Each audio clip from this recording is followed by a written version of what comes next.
Last week, we told you about the Hillary papers. Now, the same folks who turned up those are trying to get their hands on Bill's papers when he was governor, but they have hit a snag.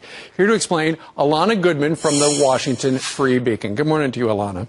Good morning. Thanks for having me. This is really a fascinating story. So last week we heard these unflattering things about Hillary Clinton. These were contained in personal papers that were released privately by Diane Blair, who was somebody who knew her well before she died.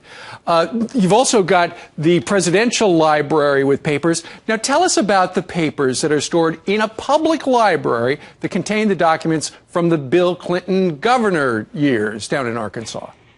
Yeah, so these were papers that Bill Clinton donated from his time as governor. He donated them in 2003 to the public library system in Arkansas, and they're housed at this place called the Butler Center. The issue is you can't really see them. I mean, they're technically open to public requests, but any requests have to be vetted by the Clinton Foundation.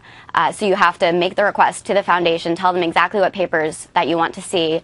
They send down lawyers to go to this library to go through the specific pages that you want, to vet them, and then decide whether or not they want to give you access to them. Well, you know, when we heard about this story, we thought, well, what does Bill Clinton have to hide about his years as governor? But maybe it has very little to do with Bill Clinton, and maybe it has more to do with Hillary Rodham Clinton, who, you know, everybody assumes is going to run for president here in a year or two.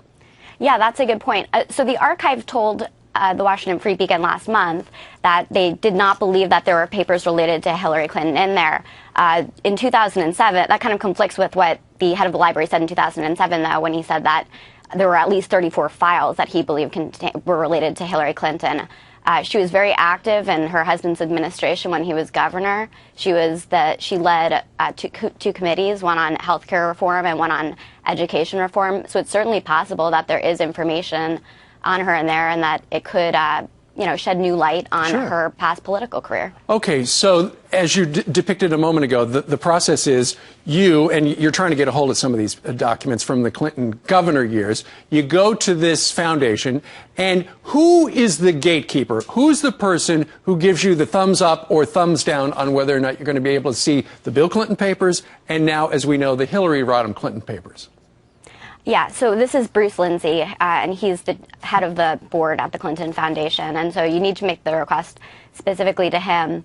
I spoke to, for my article about this, I talked to an historian at Mississippi State University who told me that he had put in a request. He waited about 4 or 5 years for specific papers, and he was never able to get them.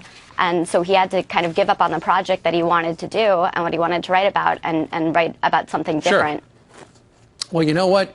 It does seem kind of fishy, doesn't it, that they're not opening those papers up?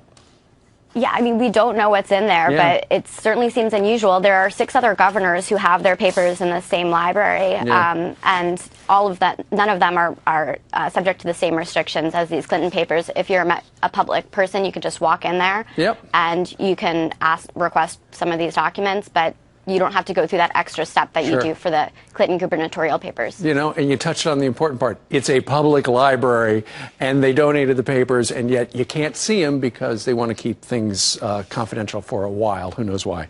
Alana Goodman from the Washington Free Beacon. Great story. Thank you very much for bringing it to us. You bet.